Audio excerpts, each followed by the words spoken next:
Hi, good morning. இன்றைக்கி என்ன lunch prepare பண்ண போகிறேன்னு பார்க்கலாம். காலையில் 6:15க்கு எழுந்திரிச்சேன். சாப்பாடு வச்சாச்சு. இந்த சைடு பருப்பு கடையிலான்ட்டு பாசிப்பருப்பு, வெங்காயம், தக்காளி, மிளகாய், சீரகம், வெள்ளைப்பூடு, மஞ்சப்பொடி, உப்பு, காய்ப்பொடி எல்லாம் போட்டு வேக வச்சுருக்கிறேன். இந்த சைடு வெங்காயமும் மிளகாயும் வெட்டி வச்சுருக்கிறேன் பாவக்காய் வதக்கிறதுக்கு. சாப்பாடு ரெடி ஆகிட்டு பருப்பு அப்படியே இறக்கி கடைஞ்சிட்டு மல்லியில் போட்டுட்டு தாளித்து அப்படியே ஊற்றிடலாம். 2 ஸ்பூன் நெய் விட்டு இறக்கிடுங்க, இன்னும் நல்லாயிருக்கும்.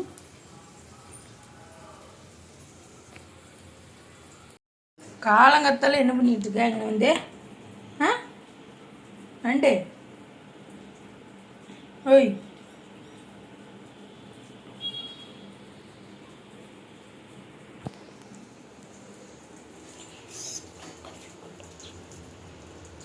இருக்கிறேன். மார்னிங் டிஃபன் வந்து தோசை, லன்ச் பாக்ஸ் பேக் பண்ணியாச்சு. சாதம், பருப்பு, பாவக்காய் கூட்டு.